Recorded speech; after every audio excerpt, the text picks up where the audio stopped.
Hello everyone, आप सबका स्वागत है हमारे चैनल अमन कोचिंग सेंटर में। तो आज का टॉपिक है घन और घनमूल। कल के वीडियो में हमने वर्ग और वर्गमूल के बारे में पढ़ा था, जितने टाइप्स के क्वेश्चन हो सकते थे सबको सॉल्व किया था। आज घन और घनमूल के बारे में पढ़ेंगे। तो सिंपल, और इसको इंग्लिश में बोलते हैं क्यूब एंड क्यूब रूट। तो ये भी 6 से 8, 6, 7, 8 सारे क्लासेस में पूछा जाता है नॉर्मली। तो पहले घन के बारे में हम पढ़ेंगे। तो घन नॉर्मली होता है कि कोई भी संख्या है, कोई भी संख्या उसके पावर में 3 रहे तो वो उसका घन कहलाता है। जैसे कि 5 आ गया, 5 का इसको क्या पढ़ेंगे हम, 5 के घाते 3 या 5 का क्यूब। तो ये है, ये पूरा हमारा घन कहलाएगा। क्या कहलाएगा? 5 का घन। इसको हम ऐसे ही बोल सकते हैं। तो इसका सॉल्यूशन कैसे करेंगे? 5 के घात में 3 है, यानी 5 के पावर में 3 है, तो 5 इंटू 5 इंटू 5, यानी कि 5 गुणे 5 गुणे 5, इसका मल्टीप्लाई करेंगे तो 125, 125 आएगा। सिंपली कोई भी नंबर हो हमारा, चाहे 7 हो, 7 का क्यूब क्या हो जाएगा? 7 इंटू 7 इंटू 7, पावर में जितना है उतनी बार मल्टीप्लाई में लिख देंगे। इसका आंसर आ जाएगा हमारा 243। ठीक है? नहीं, 1 मिनट मल्टीप्लाई कर लेते हैं। 7 7 जा 49, मल्टीप्लाई बाई 7, 7 9 जा 63, और 7 4 जा 28, और 4 34। Yes, 343। It is our answer. तो ऐसे हम निकालेंगे घनमूल, और मतलब ये हो गया हमारा घन। और घनमूल हम कैसे निकालेंगे? जैसे कोई भी हमारा बड़ा नंबर हो गया, जैसे कोई भी नंबर ले लीजिए 64, और घनमूल जैसे वर्ग और वर्गमूल था। वर्ग तो ऐसे स्क्वायर करके निकालते थे, वर्गमूल 2 तरीकों से निकलता था, एक गुणनखंड विधि और एक भाग विधि। परंतु ये जो घनमूल है, जो क्यूब रूट है, सिर्फ एक ही विधि से निकलेगा। इसका सिर्फ एक ही मेथड है, वही गुणनखंड विधि, जिसे फैक्टराइजेशन मेथड भी बोलते हैं। तो जैसे हम कोई भी नंबर ले लेते हैं 64 का जब निकालेंगे क्यूब रूट, तो गुणनखंड विधि यानी फैक्टराइजेशन मेथड। तो पहले इसका फैक्टराइजेशन निकालेंगे। 2 से 32, फिर 2 से 16, फिर 2 से 8, फिर 2 से 4, फिर 2 से 2, फिर 2 से 1, ऐसे आएगा। और इसी को हम मल्टीप्लिकेशन में लिख लेते हैं, यानी कि गुणे के रूप में लिख लेते हैं। 2 गुणे 2 गुणे 2 गुणे 2 गुणे 2 गुणे 2। अब देखिए, जब हमारा वर्गमूल था यानी कि स्क्वायर रूट था, तो हम 2 2 का पेयर बनाते थे। अब जब हमारा घनमूल रहेगा तो हम 3 3 का पेयर बनाएंगे। तो ये हो गया 3 3 का पेयर। एक पेयर में 3 नंबर रहेंगे। तो सिंपल सी बात है। तो इसका घनमूल क्या आएगा? यहाँ एक पेयर में से 1 2, इस पेयर में से 1 2, 2 दूनी 4। बस सिंपली कोई भी हमारा नंबर है, जैसे ये हो गया। और एक नंबर का और हम आपको निकाल के दिखा देते हैं। इधर ये पहला नंबर क्वेश्चन और ये दूसरा नंबर क्वेश्चन लेते हैं। 216 का घनमूल। तो 216 का घनमूल, इसको सिंपली करेंगे 216। इसका करेंगे पहले 2 से 108, 108 आएगा, फिर 2 से 54 आएगा, फिर 2 से 27 आएगा, फिर 3 से, और 2 से कटेगा नहीं तो 3 से 3 नहीं है 27, 3 3 का 9, 3 1 का 3। 216 का ये गुणनखंड लिख लेंगे। 2 इंटू 2 इंटू 2, 3 इंटू 3 इंटू 3। अब 3 3 का पेयर बनाइए, तो इसका घनमूल कितना आ जाएगा? 2 गुणे 3 आ जाएगा 6। ये हो गया हमारा आंसर। ये तो सिंपल घनमूल निकालना हो गया। अब कई क्वेश्चन में आता है कि जैसे हमारे क्वेश्चन में होता है कि कोई नंबर दे दिया, उस नंबर में हम कितने का मल्टीप्लाई करें।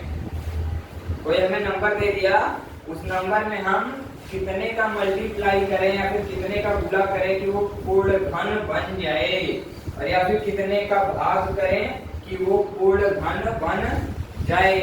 तो ऐसे ही हमारे क्वेश्चन लेते हैं 625 मान लेते हैं। तीसरा नंबर क्वेश्चन 625 में कितने, ऐसे लिखते हैं 625 में किस संख्या का गुणा किया जाए कि यह पूर्ण घन बन जाए। तो सिंपल सी बात है, पूरा करने के लिए पूछ रहा है तो एक फैक्टराइजेशन मेथड से पहले इसका फैक्टराइजेशन निकाल लेते हैं। तो 625 2 से और 3 से तो घटेगा नहीं, तो 5 से घटाएंगे, 5 का 5, 5 दूना 10, 50 25, 5 से 5 दूना 10, 50 25, 5 से 5 बचे 25, फिर 5 से 1, 625 का हम गुणनखंड लिख लेते हैं। क्या आएगा 5 गुणे 5 गुणे 5 गुणे 5। तो ये 3 5 का तो पेयर बन गया हमारा, क्योंकि 3 3 का पेयर बनाते हैं, 1 5 का पेयर हमारा नहीं बना। लेकिन हमें ये पूछा कि किस संख्या का गुणा करने पे ये पूर्ण घन बन जाए। ये पूर्ण घन कब होगा? जब सभी संख्याओं का पेयर बन जाएगा। एक संख्या हमारी बच रही है, तो इसका पूरा पेयर बनाने के लिए क्या चाहिए? हमें 2 और 5 चाहिए, तो 2 और 5 चाहिए, यानी कि 5 गुणे 5 बराबर 25 का गुणा करने पर 625 पूर्ण घन बन जाएगा। ये हो गया हमारा आंसर। इसको जैसे इंग्लिश मीडियम वाले हैं तो सिंपल सी बात है कि what least number should be multiplied in 625 to get a perfect cube. तो यही तो ऐसे फैक्टराइजेशन निकालेंगे, ये आएगा। तो 25 is the least number to multiply in 625 to make a perfect cube. ये तो हो गया सिंपल से, मतलब सॉल्यूशन पूरा वही है, बस ये जो लिखा हुआ है इसको हिंदी में लिखना, इंग्लिश में लिखना, बस इतना ही अंतर होता है। तो ये क्वेश्चन हो गया। अब किस संख्या का गुणा किया जाए, तो ये क्वेश्चन आप लोग देख लीजिए। और एक क्वेश्चन और होता है कि किस संख्या का भाग किया जाए। तो देखते हैं, एक क्वेश्चन और लेते हैं इसमें कि किस संख्या का भाग किया जाए कि यह पूर्ण घन बन जाए। अब नंबर भी थोड़ा सा चेंज कर देते हैं,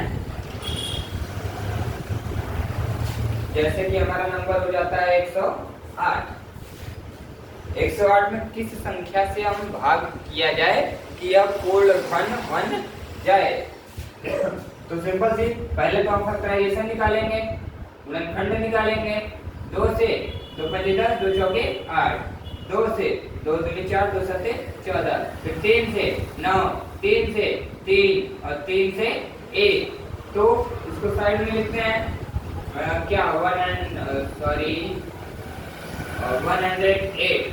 2 मल्टीप्लाई 2 मल्टीप्लाई 3 मल्टीप्लाई 3 मल्टीप्लाई 3। तो ये 3 है, 3 का तो पेयर बन गया, 2 का पेयर बन रहा है नहीं बन रहा है, और हमें पूर्ण घन बनाना है। तो अभी हमने जस्ट बताया कि कोई संख्या पूर्ण घन कब होती है, जब उसके लिए जो गुणनखंड है वो 3 3 के पेयर में पूर्ण रूप से रहें। और हमें इसमें क्या करना है? भाग करना है। तो जिस संख्या का पेयर नहीं बन रहा है उसी संख्या को हम हटा दें अगर, तो ये पूर्ण घन बन जाएगा। तो हटाने के लिए क्या करेंगे? भाग कर देंगे। जो संख्या हमें एक्स्ट्रा दिख रही है, तो जो संख्या एक्स्ट्रा दिख रही है उसी का भाग कर दें, यानी कि जो ये इतनी संख्या एक्स्ट्रा है, तो इस संख्या से क्या 4 से भाग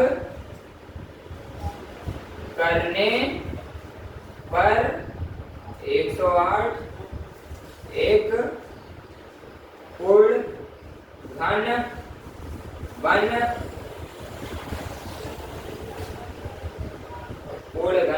जाएगा।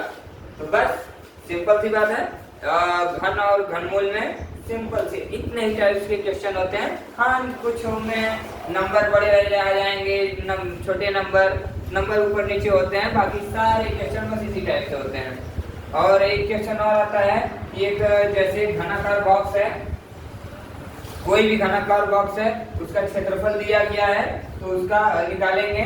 तो सिंपल से उसका भी हम क्यूब कर देंगे। क्वेश्चन हम लिख के बता देते हैं आप लोगों को, आप देख लीजिए। जैसे कि दिया गया रहे, क्वेश्चन नंबर 5 है, उसमें नंबर चेंज नहीं किए थे। क्वेश्चन नंबर 5 क्या है कि एक कार, बॉक्स का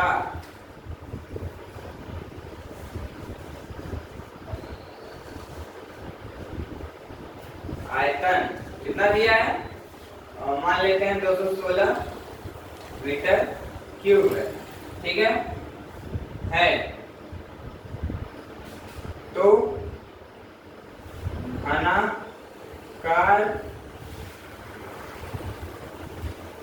बॉक्स की